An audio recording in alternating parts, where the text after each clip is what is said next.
Hello everyone. Today I'm going to tell you a truly insane and heartbreaking story about a woman navigating the deepest grief imaginable, only to have her best friend of 20 years turn on her with a cruelty that is hard to comprehend.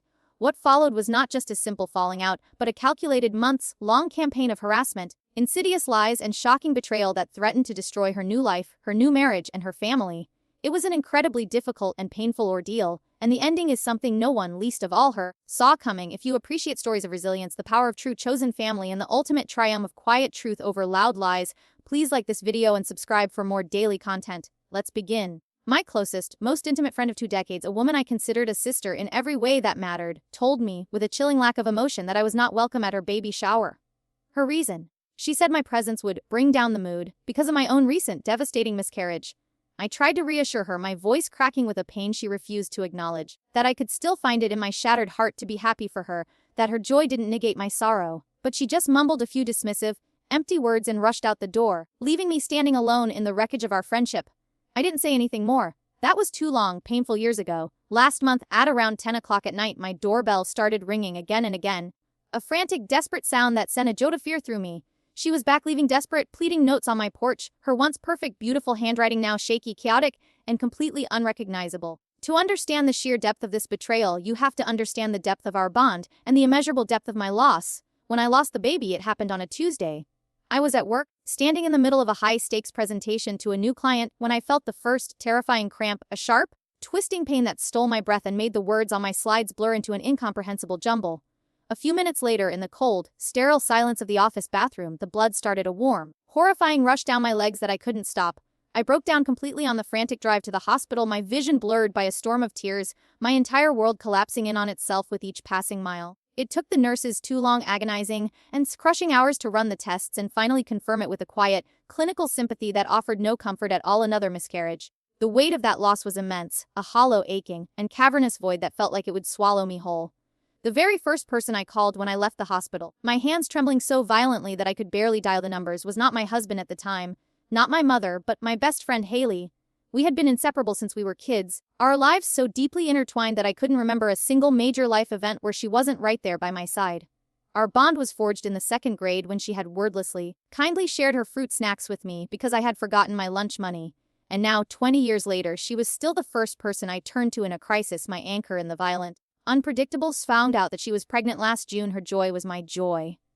There was no jealousy, no resentment, only a pure, unadulterated happiness for my friend. She FaceTimed me from her bathroom, her hands shaking as she held up the positive pregnancy test, screaming, "Finally!"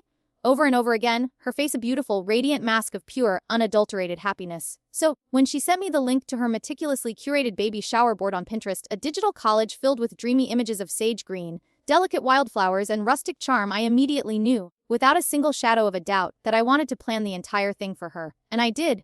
I poured my entire heart, all of my love for her, into creating her perfect day. I hand-wrote 45 individual invitations in perfect, elegant calligraphy because Haley had once mentioned years ago that she loved the personal, old-fashioned touch.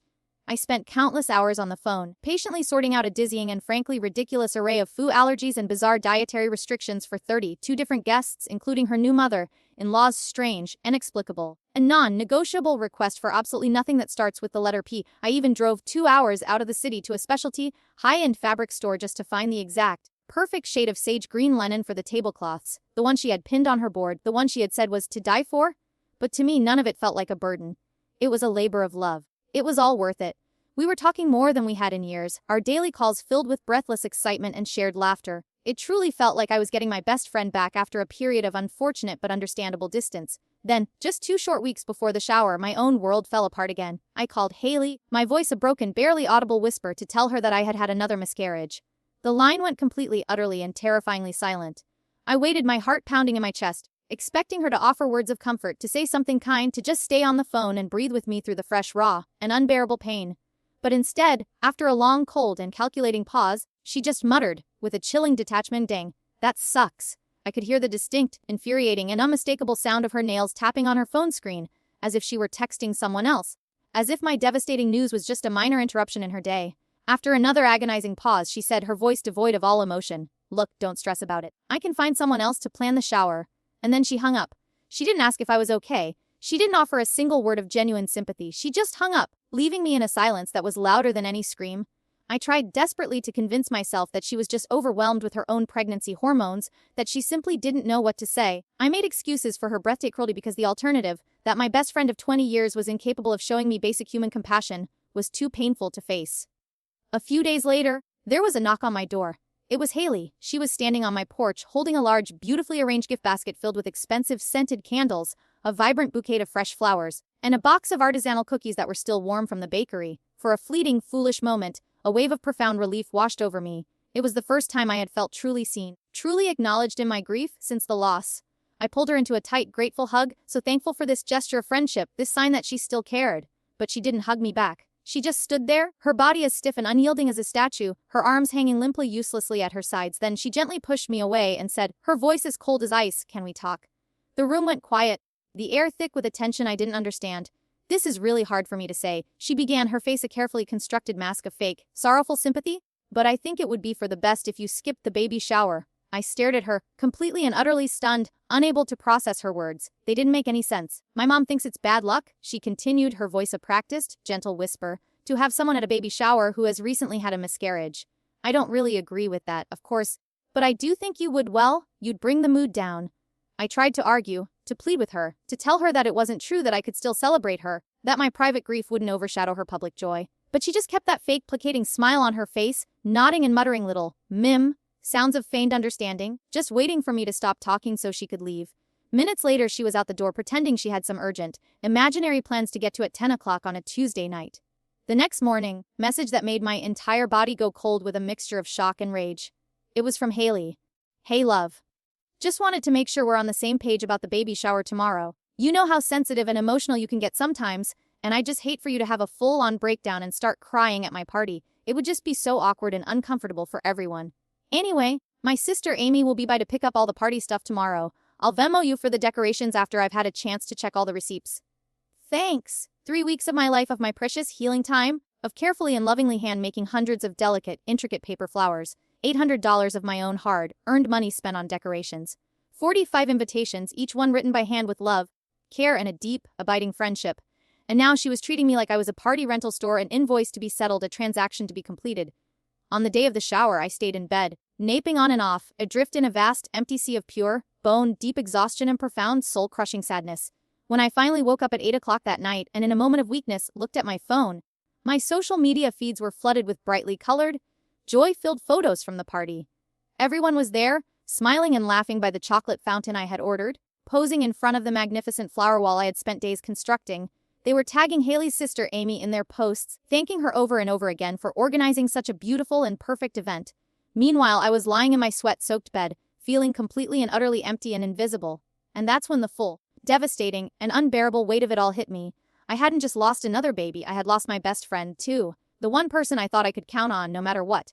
I blocked Haley on everything that night and deleted all of my social media accounts for good. I couldn't bear to watch her life, a life I had once been such an integral part of, unfold without me. The profound loss of that friendship, in a strange way, became a catalyst.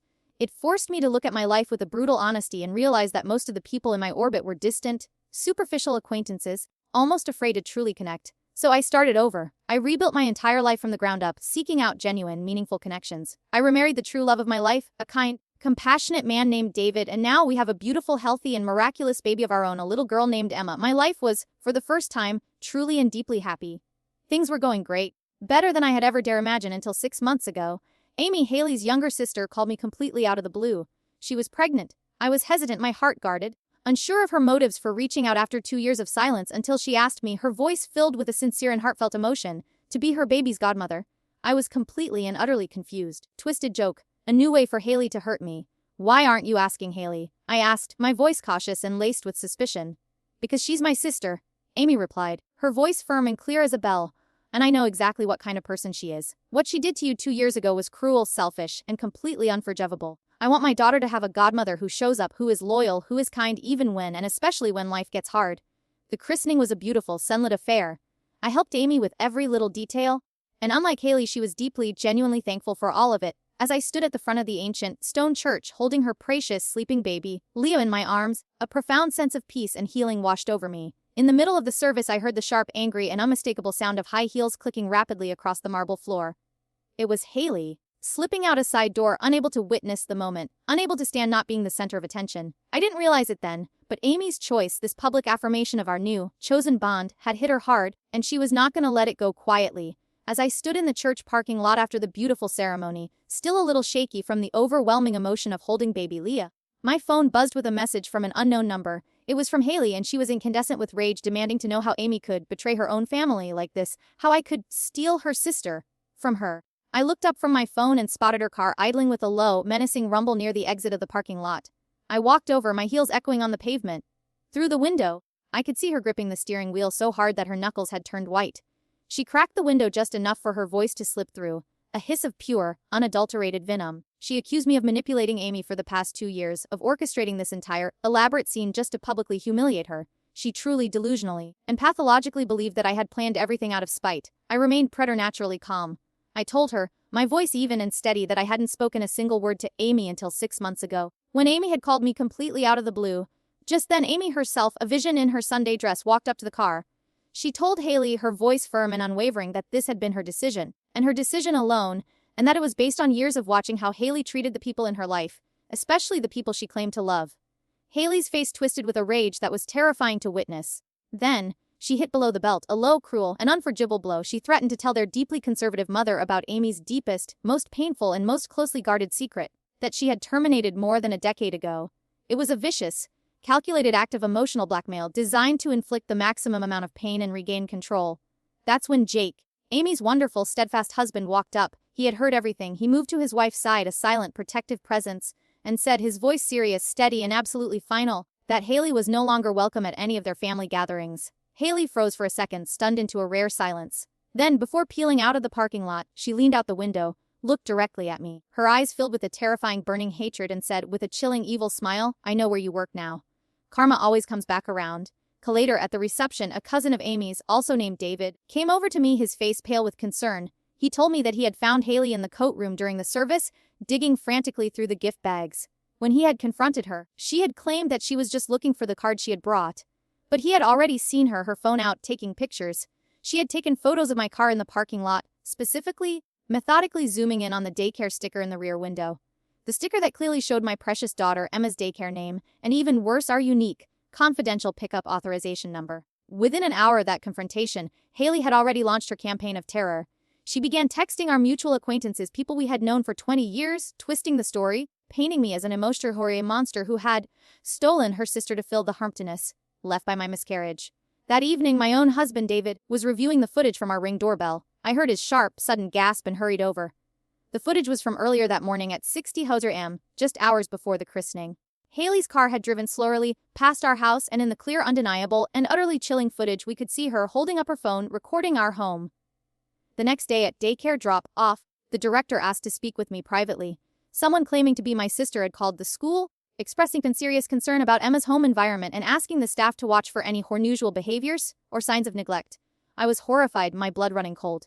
That night, I logged into my old, long-abandoned Facebook account and saw, with a fresh wave of sick terror, that all the vulnerable, deeply personal things I had ever shared, about my miscarriages, my painful divorce, my struggles with depression and anxiety, were still public. I had never in my grief thought to change the privacy settings, and now Haley had access to a vast, detailed arsenal of my own pain to use against me.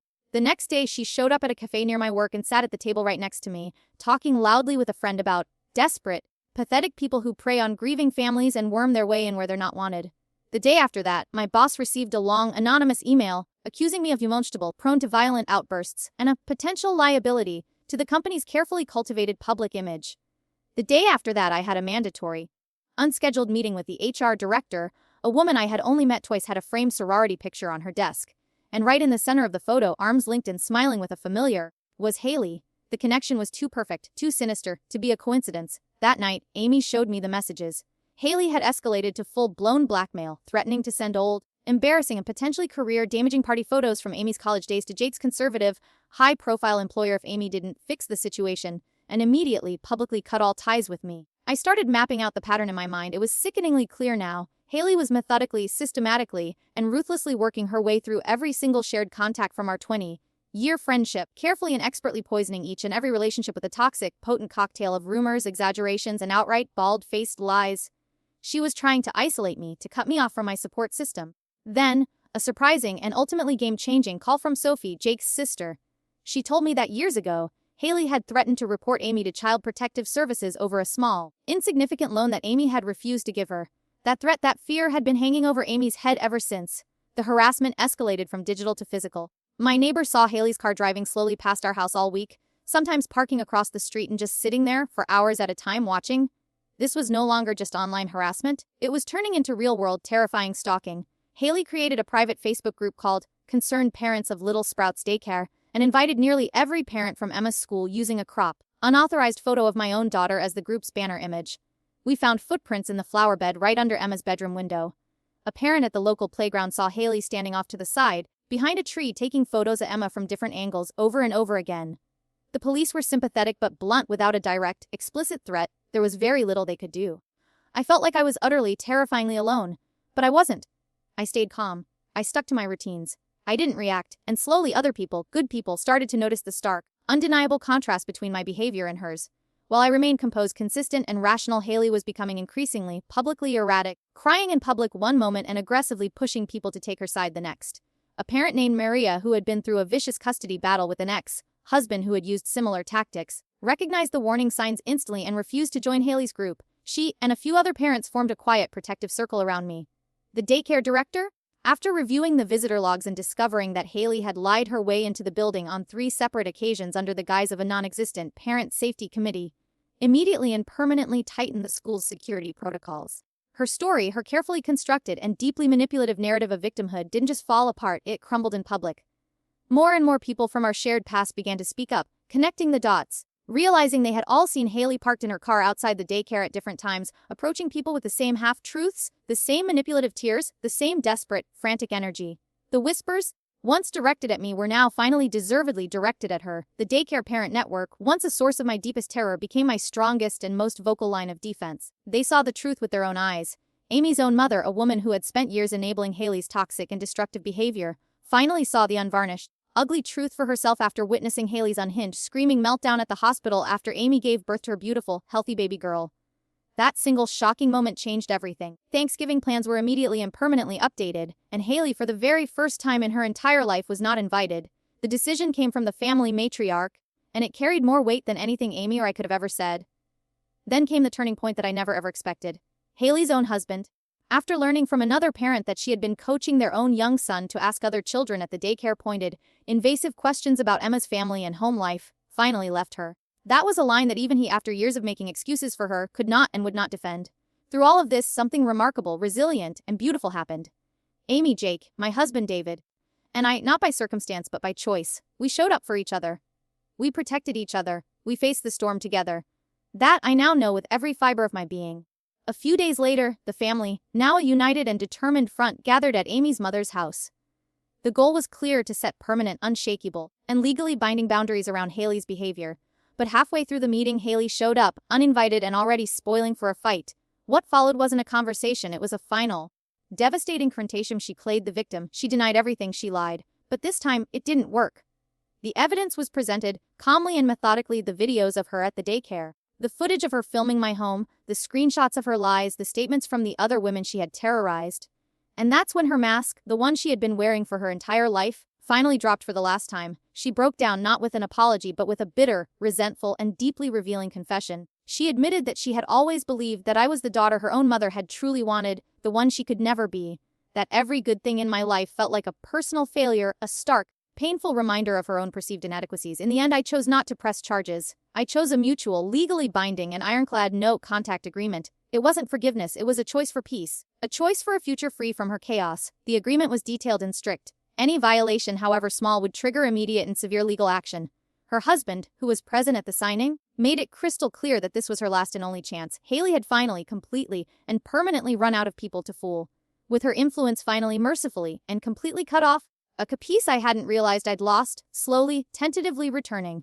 Freedom wasn't loud or dramatic, it was quiet, it was steady. It was the feeling of releasing a breath I didn't even realize I had been holding for 2 long, painful years. 6 months later, I stood proudly as the godmother to Amy's beautiful baby girl, who she had, with a beautiful and profound symbolism, named Hope.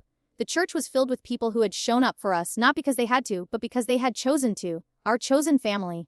And in that moment, surrounded by a love that was real and true and earned, I finally truly understood. Family isn't about proximity or shared history or blood.